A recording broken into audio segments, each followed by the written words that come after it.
warahmatullahi wabarakatuh.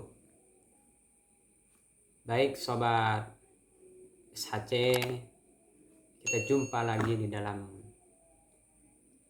diskusi yang menarik. Jadi sebelumnya saya sapa dulu para sahabat-sahabat, semoga tetap dalam lindungan Allah dan sehat walafiat, amin. Baik sobat SHC, pada kesempatan hari ini saya akan memaparkan materi terkait dengan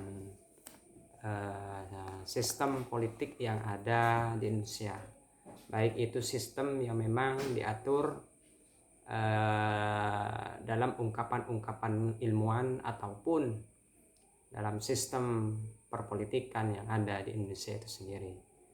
Jadi sebelum kita memasuki lebih jauh, para sobat, kita harus mengetahui dan harus memahami sistem dan partai politik itu sendiri. Pada video sebelumnya sudah saya paparkan terkait dengan partai politik itu apa.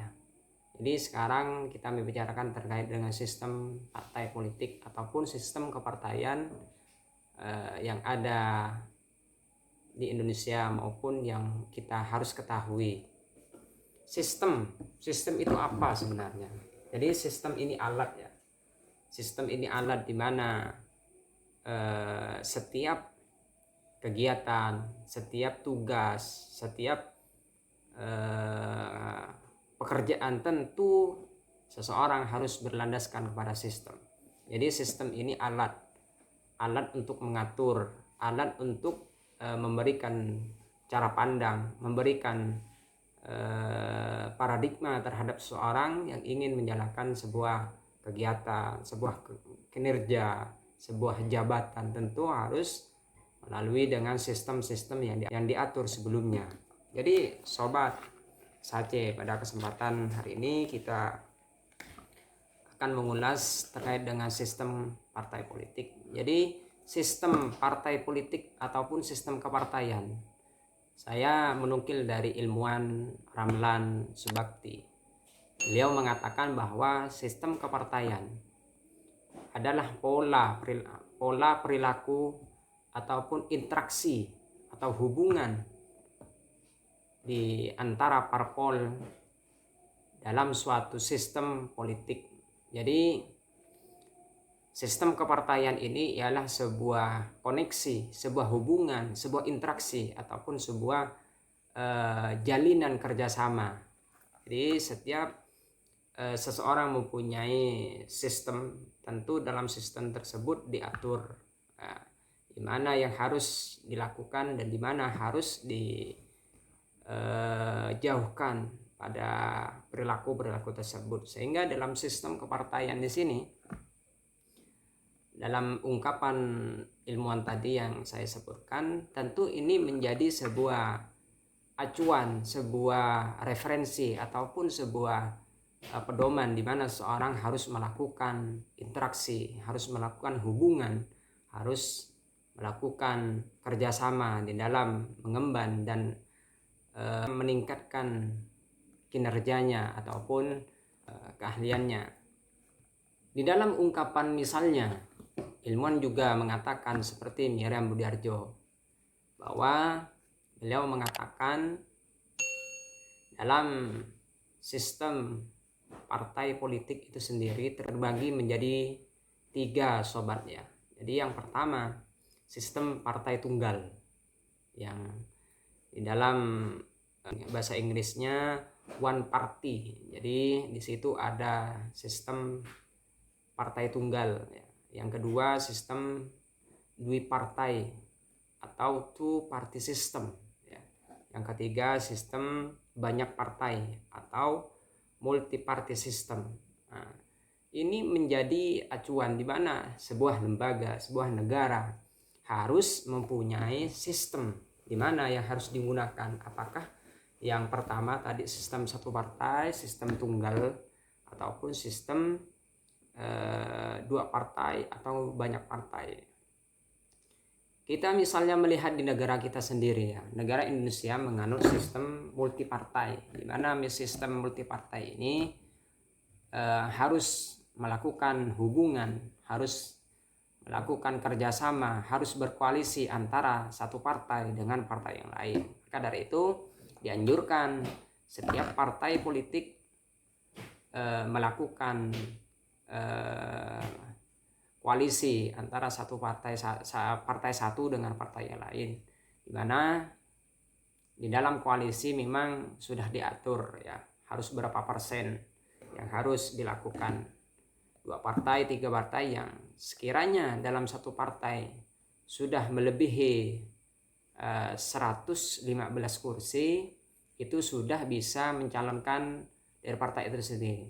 Tetapi kalau misalnya partai politik tidak mencapai 100 lebih kursi, tentu harus melakukan koalisi, harus melakukan hubungan, harus melakukan kerjasama dengan partai-partai lain untuk mencalonkan dari partainya itu sendiri ataupun dari partai-partai yang lain. Seorang pemimpin mempunyai jiwa nasionalis di mana harus dipenuhi hak-hak rakyat. Tentu disitulah yang bisa meningkatkan elektabilitas seorang calon tersebut. Maka dari itu bukan hanya dilihat dari penuhi aturan-aturan KPU, tetapi harus dilihat juga seberapa besar rekam jejak dari calon yang diusung oleh partai itu sendiri. Maka dari itu seorang partai meskipun mampu berjuang dari partai ini sendiri, tetapi tatkala seseorang melihat partai itu sendiri dianggap sebagai jelek meskipun partai tersebut memenuhi aturan-aturan KPU, tentu sangat miris dukungan, partisipasi maupun antusias oleh masyarakat. Jadi itu terkait dengan ungkapan ataupun pendapat dari Miriam Bryahjo, di mana Indonesia saat ini menganut sistem multipartai, sehingga Indonesia harus melakukan kerjasama, harus melakukan koalisi antara satu partai dengan partai yang lain. Kalau misalnya kita menarik ke belakang jauh ya, misalnya pada Orde Baru, di mana Orde Baru pada tahun 1971 tersebut peserta partai hanya ada 10 partai ya. Jadi pada masa Soeharto tersebut memang tidak banyak partai-partai politik yang mendirikan organisasi politik. Ada pengurangan pada Orde Baru itu, ada pengurangan pada tahun 1994. Itu hanya ada 3 parpol yang ikut berkoalisi, di mana partai-partai yang lain ya ikut bergabung. Tetapi yang dianggap sebagai 3 partai di sini ialah Golkar, P3 dan PDIP. Mengapa? Ini menjadi pertanyaan besar. Kenapa partai itu tidak begitu banyak pada saat Orde Baru? Karena mengganggu stabilitas politik ya. Jadi ini dianggap sebagai mengganggu karena banyaknya partai yang ikut serta dan membangun partai-partai baru, sehingga dianggap mengganggu oleh Bapak Soeharto.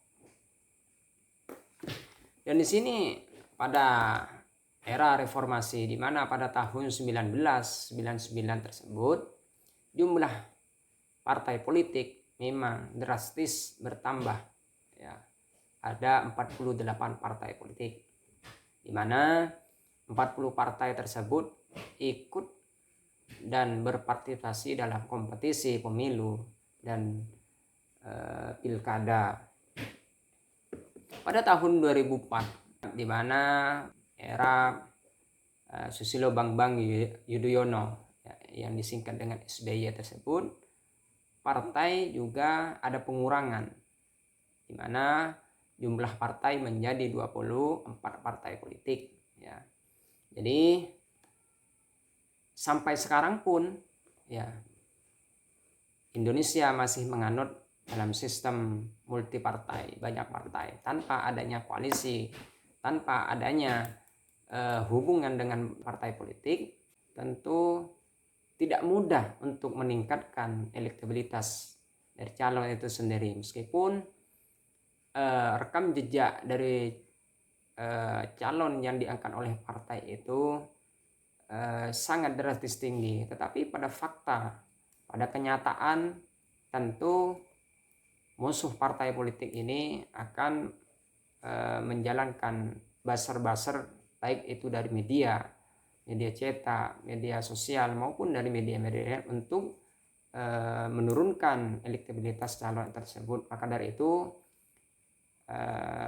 pentingnya kerjasama untuk membangun komunikasi, untuk membangun kerjasama antara satu partai dengan partai lain, sehingga keamanan dan kenyamanan paslon tidak begitu sulit di dalam meningkatkan elektabilitas dan juga meningkatkan popularitas di masyarakat maupun di beberapa partai politik itu sendiri.